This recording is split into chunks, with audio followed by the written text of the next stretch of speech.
just bring in that sax if you can. So What? saxophone.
Hi.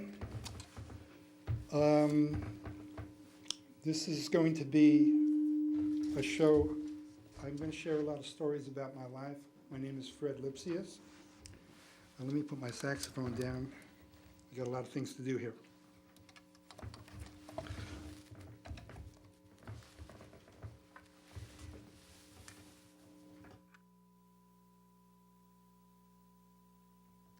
I'm going to be telling a bunch of stories.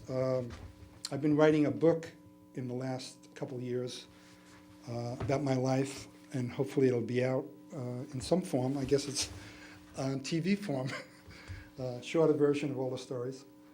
And I'll give you a quick background. First of all, I was born in the Bronx in 1943. I'm the middle child of, I have an older brother, younger sister. I was born in the Bronx in 1943. And I played the clarinet when I was about 9 years old. Then alto saxophone in junior high school, and about a year or two later, the tenor saxophone.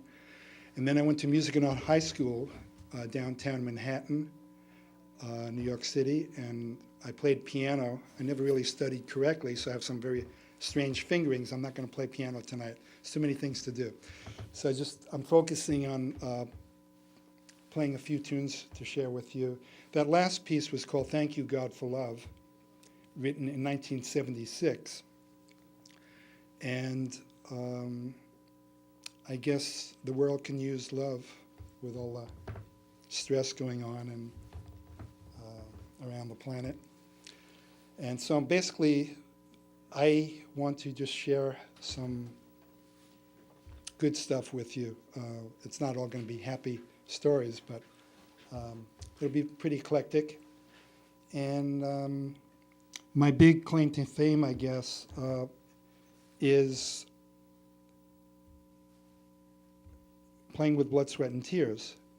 And I won a Grammy Award for arranging Spinning Wheel. I won 9 gold records, as the other fellows in the band did. And after I was in the band about 4.5 years, and I played saxophone, I doubled on piano, and I was one of the 2 arrangers.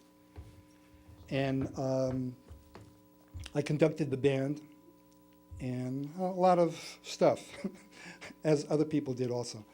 And after I went to high school, I'm going back, I went to Berklee College of Music, which was called Berklee School of Music, in 1961. I've been teaching there since 1984 now, kind of payback time. And I've been there 21 years. I teach woodwind players, mostly saxophone, private lesson students, some piano accompaniment, and various labs for woodwinds, and reading labs also, jazz improvisation and woodwind reading labs to prepare people to play in ensembles and to improvise. So that's a little bit of my background. I've done some TV commercials in New York City, and I'm going to read various stories. Some will be long, some will be short, and these are just something that I've written in the last couple years, because I started to play nursing homes, which I'll talk about later, about 2 years ago. Some mental hospitals, nursing homes, retirement homes around Boston. And after I had played about my 10th performance, the director, activities director, came over to me when I was putting my horn away, and she said, "Fred, you tell these very interesting stories. You ought to write a book." And I was kind of taken back by that. I've thought about it before, maybe regarding Blood, Sweat, and Tears, but I didn't think I had too much to talk about. But a lot of things have happened since Blood, Sweat, and Tears. So the next day, after this lady mentioned that to me, I was having lunch with one of my saxophone students at Berklee College of Music, who I've taught over the last 4 years. He's from Vietnam, and he's a great saxophone, jazz saxophonist.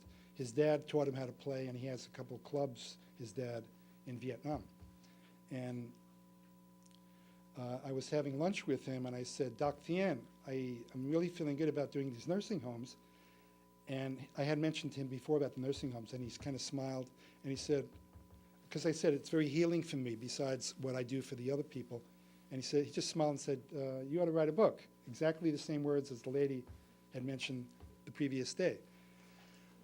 So then I got home that night, and I'm starting to think about maybe writing a book. And I'm having dinner with my wife, and I said, I think I'm going to write a book. And she kind of looked at me a little strange. And because I was thinking, she's thinking that this is going to be I've already written 5 books on musical improvisation and jazz reading. And here goes another book, and I'll be working on it for half a year, and I'll never see my husband, that kind of thing, you know. But I don't know what was in her mind. So I kind of started to laugh. I said, no, it's not a book about music, a book about my life. And then she really started to laugh, like, what does my husband have to write about, you know? And I said, well, I was kind of groping because this was all new about thinking about writing anything about myself, seriously. And I said, I just had this thought, which I never had since I was a kid. And I said, well, haven't you ever thought, like when I was 17 or 18, felt like I was the only one that had certain feelings about, or thoughts about being the way I was. And I read Sid Author or some book way back, and it made me feel like the author or one of the people in the book there was some similar thoughts there. So I thought, well, maybe I have some helpful stuff to write about. I might think it's silly, or you never know how you're going to help somebody. So I'm going to share some thoughts with you. Hopefully you relate to it, and we'll see what happens.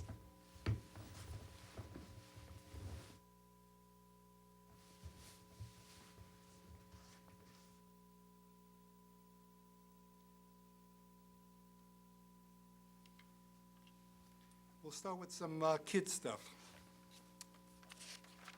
When I started to write a couple of these memories that kind of came to me at random, I said to my wife, I'm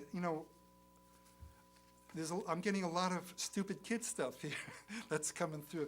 And then she said, no, that's normal for kids, when you're 5, 10 years old. Because I said, I'm hurting people, I'm hurting myself, accidents, but that's how everybody learns. I mean, it's the same thing with teaching. As 21 years of teaching at Berkeley, kids are constantly going through transition periods, and so they, as with anything, when you're learning something, you're kind of out of whack with yourself. I know firsthand experience with any and everything in my life. So here's a couple short little kid stories. My family's apartment was across from the Palace Theater. This is in the Bronx. It was a very wintry day, and it snowed, and the snow was really good packing, meaning you can make some really good ice balls, and they throw really fast. Hopefully you don't hit anybody, because you could hurt them. So I wanted to see if I could throw the snowball across the street to the Palace Theater, which was pretty far away as a 10-year-old, 8-year-old, I don't know how old I was. And so I got the snow and just started to pack the snowball. I threw it, aiming high for the marquee. Threw it with all my might. It was a good throw for me, but not for the theater, because I heard this very faint sound, and I saw some glass breaking very far away from me. So I must have broken something up there where the titles are. And being a fast runner, I was like this very thin, tricky basketball player. I'll talk about that later. I just kind of ran away, escaped into my apartment real quick, and that was the end of that. But I thought maybe that was so, I also strained my arm because I threw it so hard. And I wasn't aware of it at the time, but thinking back in a spiritual sense now, I thought maybe that it was sort of like some instant karma coming back on me for breaking something and being a stupid kid, silly kid. So that's number one snowball story. Then, a couple winters later, you'd think I had learned my lesson the first time regarding snowballs and things, throwing things off in the distance like snowballs. So one of my friends and I were walking back from junior high school. I was probably 13, 14, and we were around this big oval area where the traffic flowed and went into different directions. And I picked up another snowball. Of course, I forgot what I did 3 or 4 years before. Who knows? From day to day, you do a lot of stuff as a kid. And I just let this thing fly off, and again, I hit something, which is very far away. It was a parked car, and I didn't know that the owner was sitting in the car. So when we came up, my friend and I walking past the car, this guy was probably in his 20s, was about ready to pick me up off the ground, you know, and punch me. I thought for a second he was very angry. I didn't break his window, but he let me off because I was just a kid, a silly kid, you know. So I got away with that. So I don't think I've thrown too many snowballs since that time. Then another time, I remember, I'm always going back into the past when things were cheap. Movies when I was a kid were 14 cents, and you saw like 2 feature movies, a half-hour serial, 4 or 5 cartoons. And the thing was, this was a way for our parents or my mom to get rid of the kids, you know. So we'd go to the theater and it would be packed with kids, and my boyfriends and I, we used to bring these rubber knives. We have knife fights because a lot of the scenes were romantic, you know, where people kissing, and a 10-year-old doesn't want to see that. All you hear in the audience with packed theater is screaming voices like, you know. And so that's what we do. We have rubber knife fights. We just wanted to see the action. So basically, after the 3 hours of movies or so, in those days, you could actually see the movie again. You can come back and see it again, which was pretty interesting. You go through the doors, and so you could be there for 6 hours. And as kids, you know, what else you get to do? Another time, my sister was 4 years younger than me. She was about 5 years old at the time. So we used to watch at home Bozo the Clown Show on TV. The sponsor was Bonomo's Turkish Taffy, and that was one of my favorite candy bars. It was in white and chocolate. So one afternoon, my mom took us, my younger sister Ronnie and myself, down to see Bozo live downtown in Manhattan somewhere, I don't know. Before the show, Bozo comes out. He just appeared all of a sudden. He jumps off the stage with lots of energy. And we're sitting up, you know, with all the other kids and their moms. And he starts laughing and talking to the kids. He comes over to the moms in the audience, and he's handing them Bonomo's Turkish Taffy as a gift before the show starts. When he gets next to us, my sister freaks out. She starts screaming, and she's crying hysterically. And it scared me because, you know, getting her vibe of it, plus seeing a clown with all that makeup on and the funny hair on, it scared me too. So I related to it. So, you know, with all the paint on and everything. So Bozo just kind of left us because, you know, we weren't going to take the Bonomo's Turkish Taffy. One of the things I was very good at was basketball when I was about 10 years old. It was the most natural thing for me in my life, I think. I was kind of like a white Marcus Haynes at 12 years old. I was a very fancy dribbler around the back and through the legs and all kinds of stuff. I can still do a little now without breaking my back, but I'm a little older. And I remember one time playing basketball, I was with my friend at the playground. We were alone in this big playground. It was summertime, very hot. And I sunk 25 from the foul line in a row. And I got real cocky, and he was just kind of retrieving the ball like a dog, you know. So I said, oh, this is just like throwing apples in a basket, you know.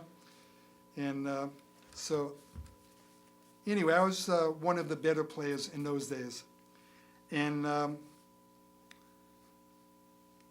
so a bunch of us, you know, we were very dedicated basketball players. So this was when I was about 14, I remember. We'd get back late at night. Actually, in the playground, we'd climb over this fence, which was metal with spikes.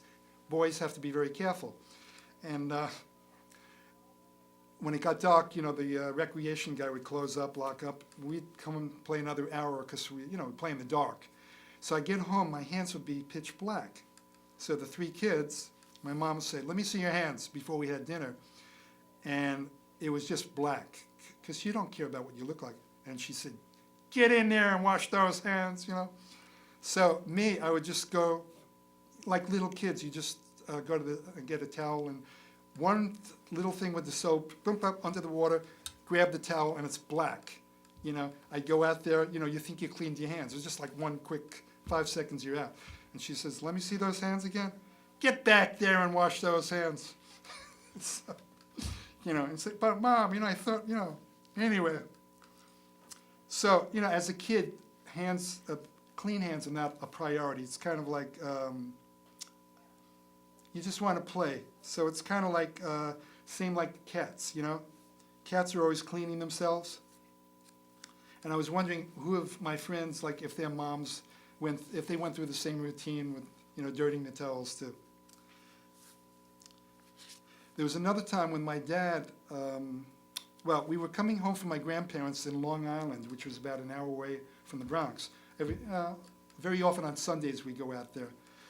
And the kids sat in the back. And, you know, kids, when you're very young, 8, 5, 6, whatever, we get into fights. And my mom would start screaming at us, or she was a real good mom, but we were just being horrible, as kids are.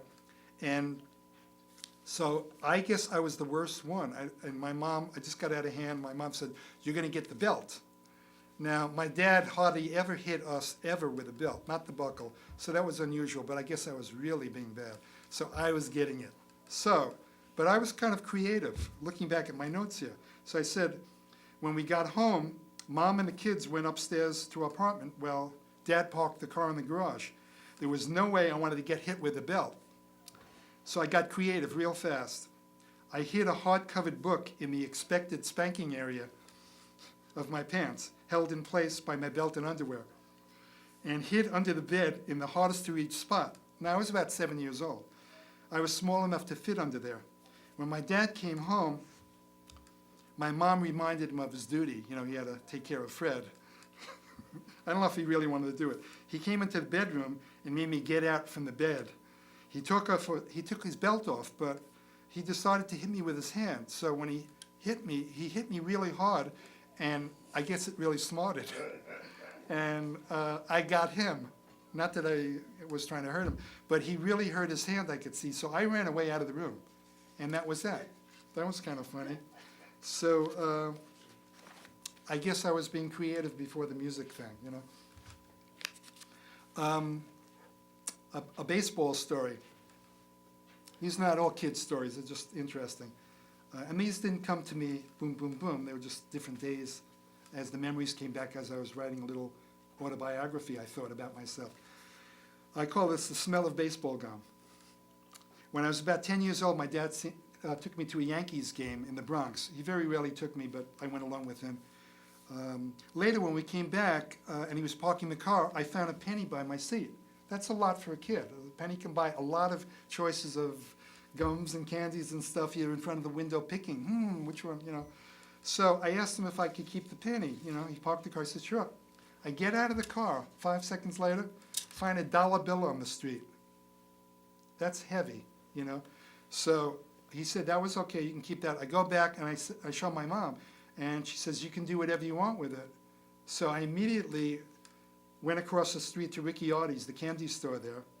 And I bought a huge box of, they were packs of 5 or 10 cards with pink bubble gum, which was the same shape as the cards.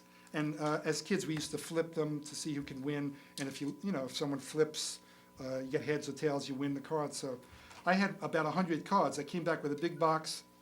But the thing about the cards, because I used to lose in the card games all the time, or sometimes we'd scale the cards against the wall, and the closest to the wall won. I always lost all my cards, you know. But when I came back with those cards, the thing I liked about the cards was the gum. I liked to smell the gum, which is kind of an insane thing. And besides the taste. So that's just Fred. And another baseball story was that my aunt and uncle owned a cleaners in Washington, D.C. And they used to clean the Washington Senators' baseball uniforms. And at one point they asked the senators if they would sign their autographs on a big 8x10 piece of paper for me for their nephew. Sometimes after receiving this gift, I went to the Yankee Stadium with my friends to see the Yanks play the Washington Senators.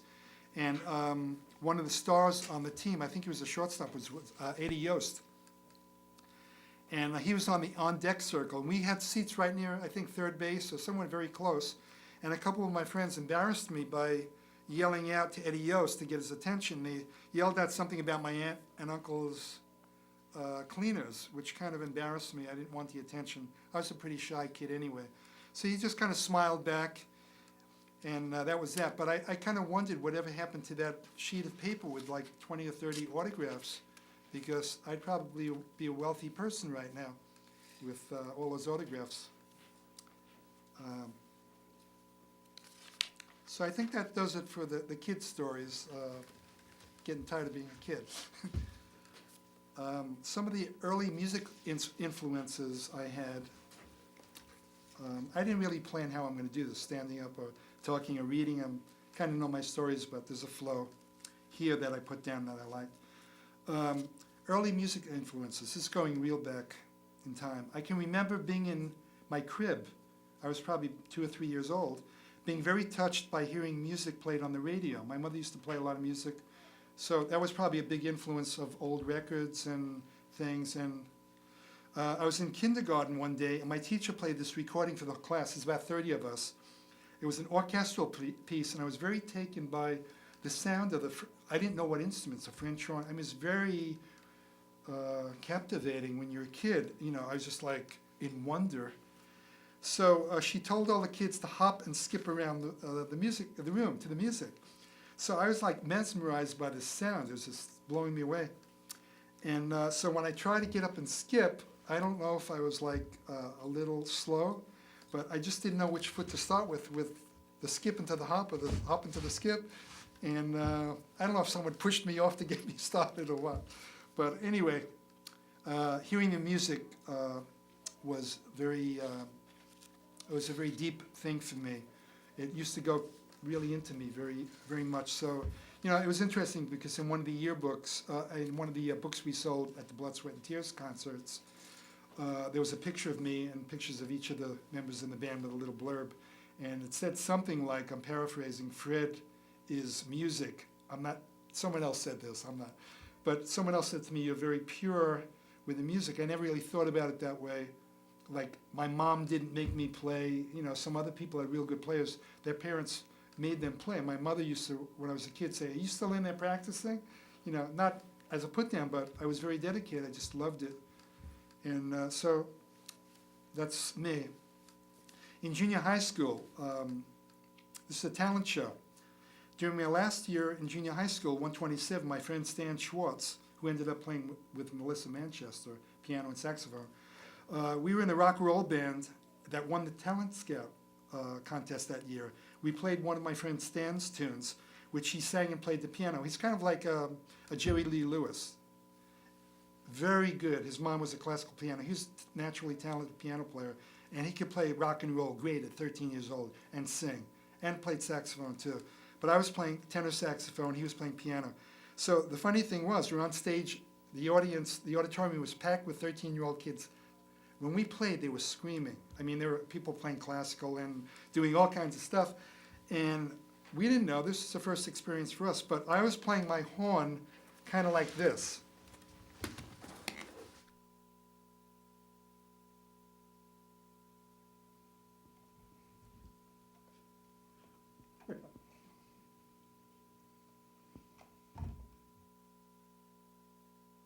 With bigger saxophone and more energy. And the bass player, if you've ever seen old rock and roll, he was on the floor playing acoustic bass, laying on the floor playing the bass, you know, and the piano player was standing up, you know, Jerry Lee Lewis kind of thing. So the funny thing was for me that everybody's going crazy. We won. So our principal, her name was Mrs. Bible. Interesting. She was about my age now. I'm 62.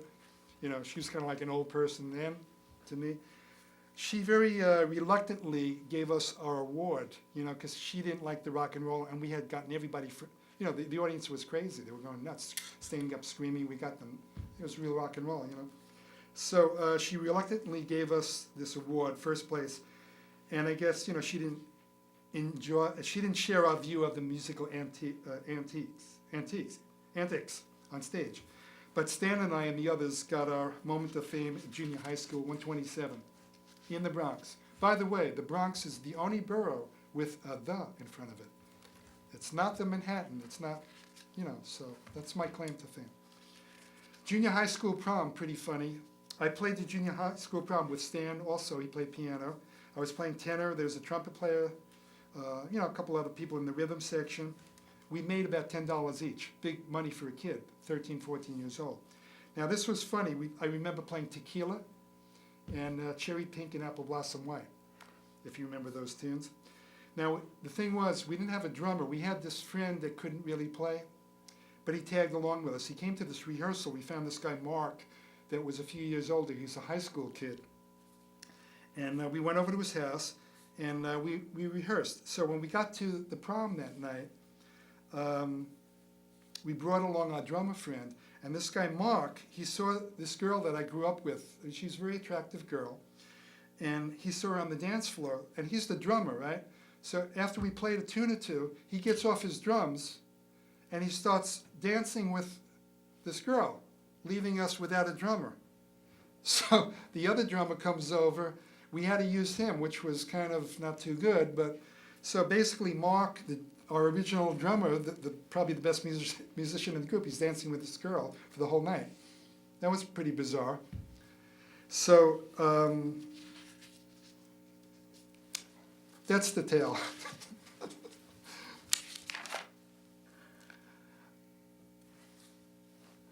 When I went to Music and Art High School, I'm not going to really talk about that, but if you visit my website, fredlipsius.com, and you'll see my name again. I don't want to spell it. Should I? I guess I will.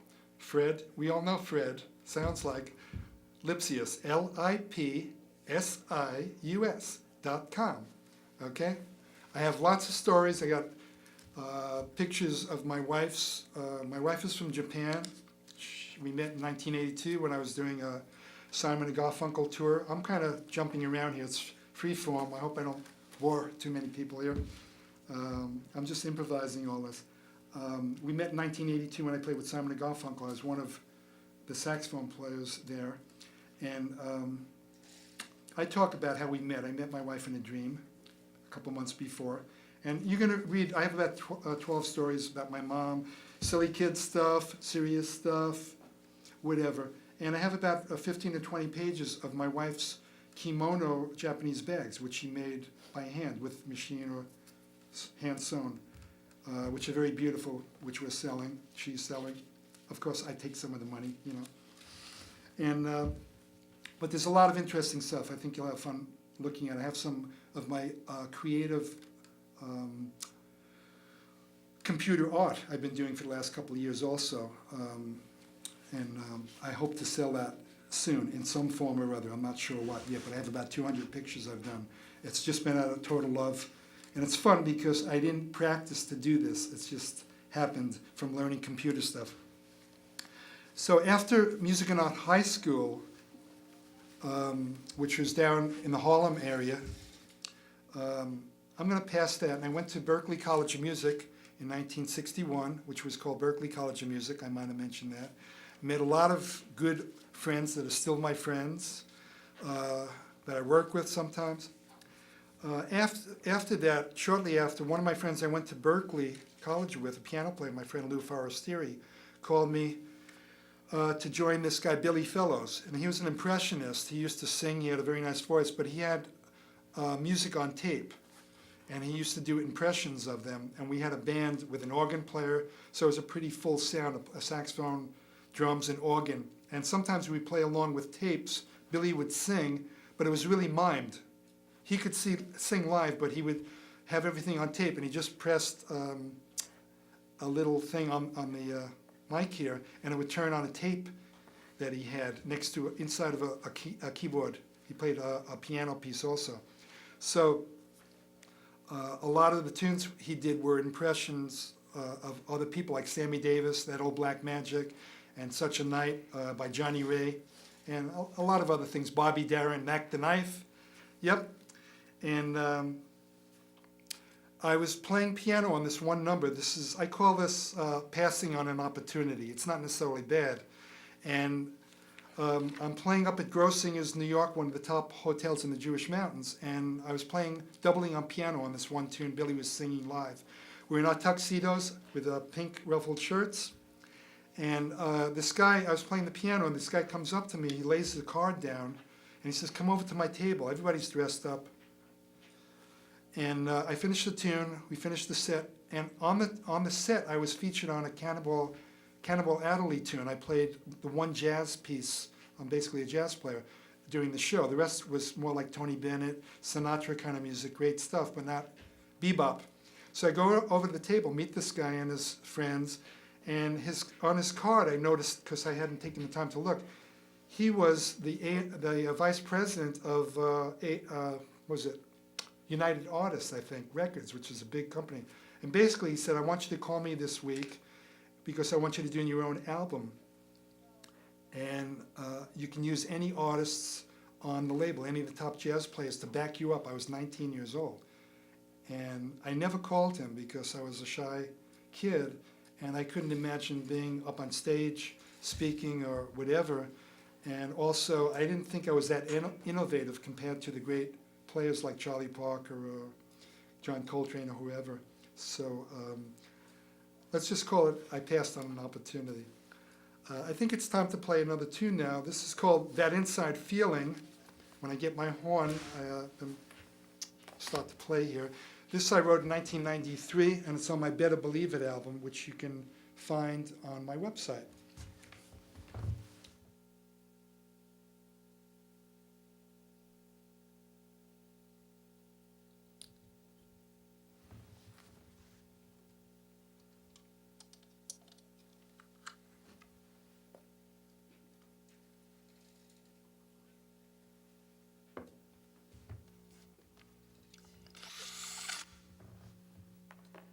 Lots of props.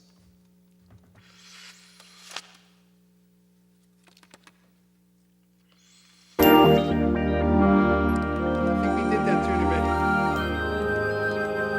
We're going to do the next tune. We're going to do the second tune. By the way, I wrote this tune, again, it's called That Inside Feeling, and I got the title from my mother when we were playing cards when I visited her down in Florida. It's that inside feeling.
sad feeling. And, you know, the point of this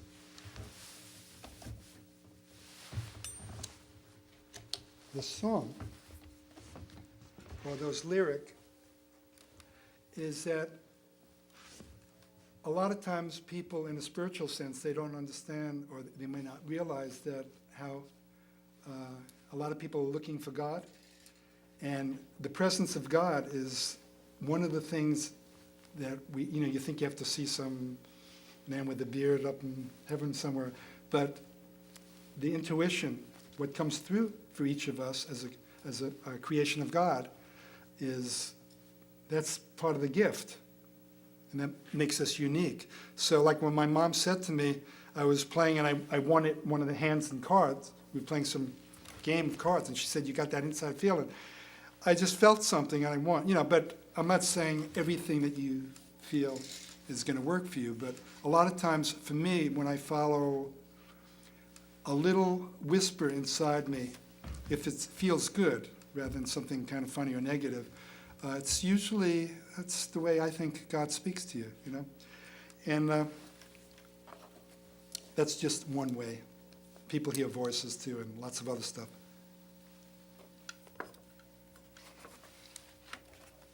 By the way, I wanted to thank one of my friend's kids. She made this little flower and gave it to me recently, so I just wanted to keep that on the show.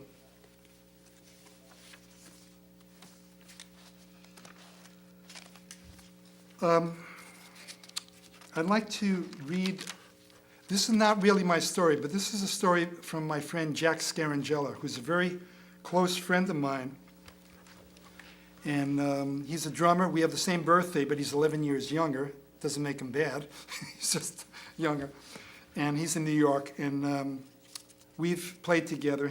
I played on his album, The Hero in Us All. That's you can see that on my website. You can see it on his website. And he told me about the story. I wrote a song called Shells, about seashells. And as we were talking about this, well, there's basically two stories. I'm just going to read this because it came out pretty good the way I wrote it. Jack visited this close singer friend of his who had just had an operation. She had just come out of operation for cancer.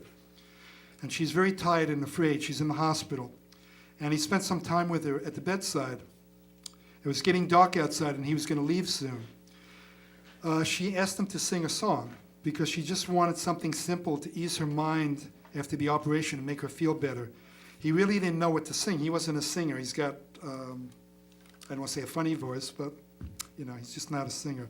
So to his amazement, he started singing my song, Shells, about seashells. And he and I used to play that song together when we used to have jam sessions when I lived upstate New York. He'd drive up in his Cadillac with his drums, and he'd bring his drum set, and I'd play the piano, he'd play drums, and he recorded us many jam sessions, just the two of us, all day long. So I was surprised he even remembered any of the words, I don't know. But so he started to sing the song. It's kind of like a 6/8, like a waltz, a 6/8 kind of sea shanty melody. And it was inspired by a book of photos of seashells that I bought in Mill Valley, California, when I lived there. And the melody and lyrics flowed out very quickly. In about 15, 20 minutes, I wrote this melody one afternoon.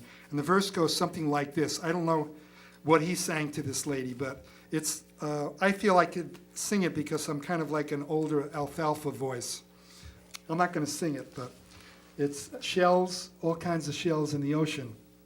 Multitudes of shells to see, and people drawing from the sea the beauty that shells have shown to me. And so as Jack sang this melody or song to her in his very shy singing way, it was like a lullaby to her, and she had this heavenly smile on her face. So it soothed her and took her to a nice place, as he told me. This other story is called Something Better.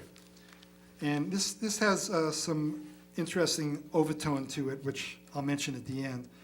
Jack told me that as a kid, he was fascinated by the shape and colors and formation of rocks and seashells. He has a collection of rocks at home, but just a few of them, real special ones that have meaning for him. So one summer, he really needed a vacation. He went out to one of the vacation spots out in Long Island. He's on the beach. He goes out into the water. He's swimming.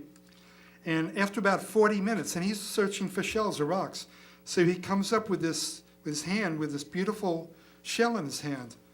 And he's kind of far out from the beach, and he jumps out of the water kind of, he throws the shell to shore.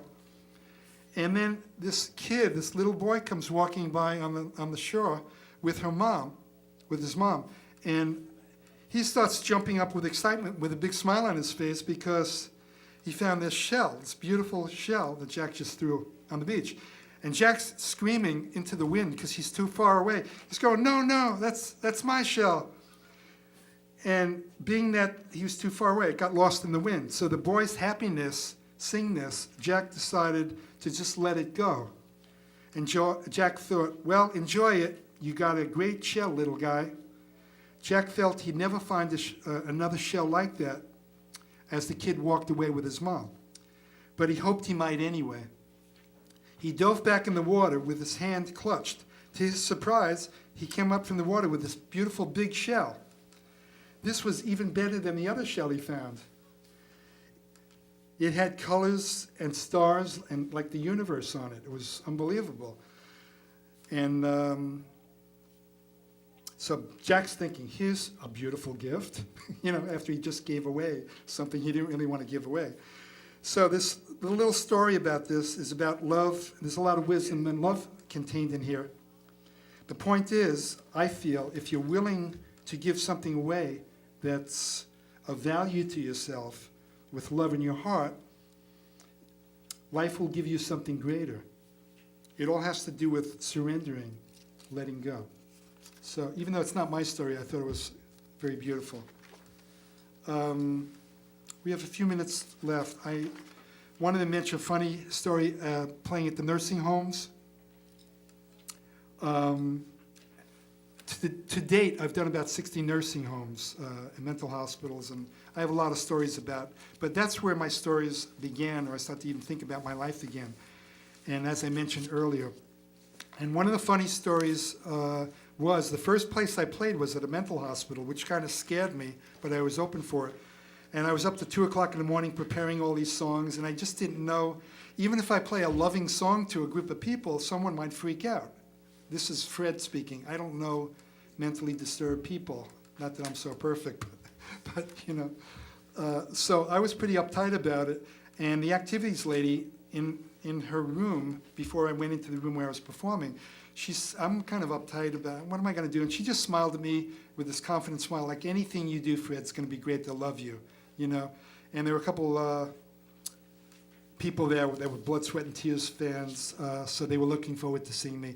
So the funny thing was, there was a guy in the back, there's about 40 people, and I'm performing. About halfway through, this one guy, he's got a big brace on his neck, and he looks familiar, but I'm so kind of nervous and sweating a little bit about, am I doing okay? I was doing fine, but it was my first try. It wasn't a nursing home, it was like a mental hospital, so I didn't know what to make of it. And people were taking their medicine in between, and there was all kinds of stuff going on, and it's new for me. And so I'm just playing away and asking for requests and this and that. So the guy looked familiar, and he asks for a request. He looked familiar when I saw him, and then I'm still worrying about stuff, so I just played the tune. And then I realized, and then all of a sudden, a couple seconds later, after I finished the tune, I hear back where that guy was. He says, I used to cut his hair.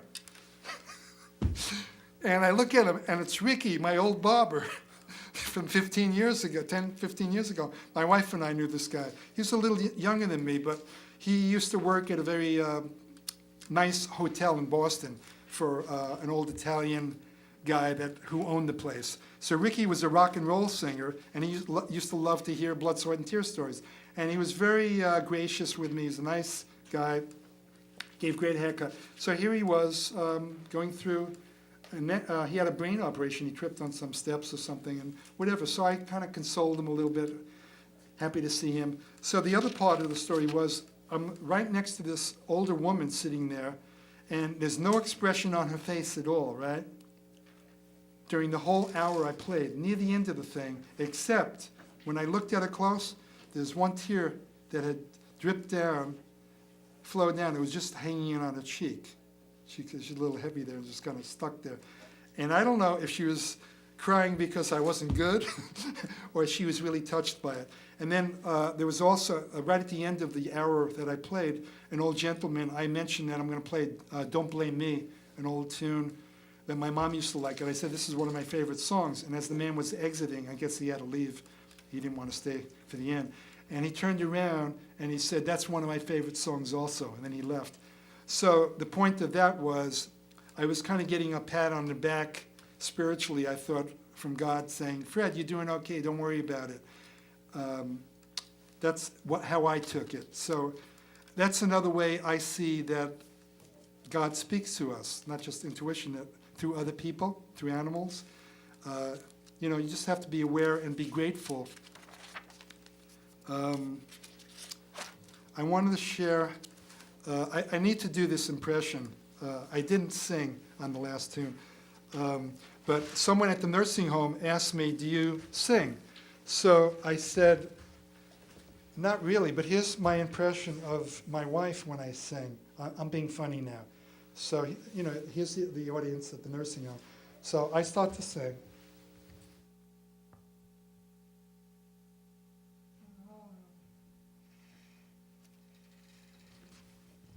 My wife goes,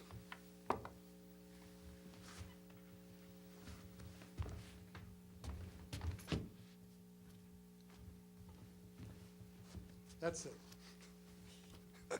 Anyway, we're just having fun. She just leaves. She walks out and goes back and makes another bag or something in her room. Before I play the last tune, I just wanted to share one quick story from my dream journal. I keep a dream journal. And this lady friend of mine, very quickly, as a boy, I remember wondering about infinity. What is it? What does it look like? I could picture the stars, but how far beyond do they go? Where do they lead? Where does it all lead? I seem to come up against the wall whenever I think about what's beyond, what's infinity. I've been a truth seeker, and I've always wanted real proof about God's existence.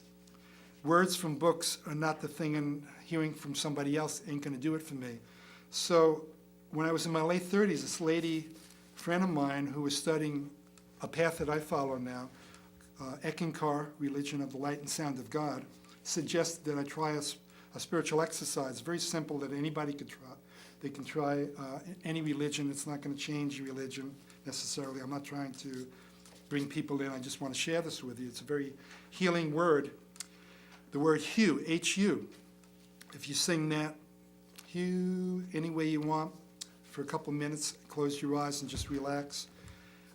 It can bring love, protection, inner guidance to you. You could work off karmic stuff, if you believe in past life stuff, or even this life stuff. We all do good and bad things to each other and ourselves. And so I had this experience singing the word Hu, which he told me to sing, before I joined Eckankar back in 1979, and I'm still a member since then, or a student of Eckankar. And this is my experience, sitting in contemplation with my eyes closed, singing the word Hu. I see and feel a blue, wavy rays of light coming through.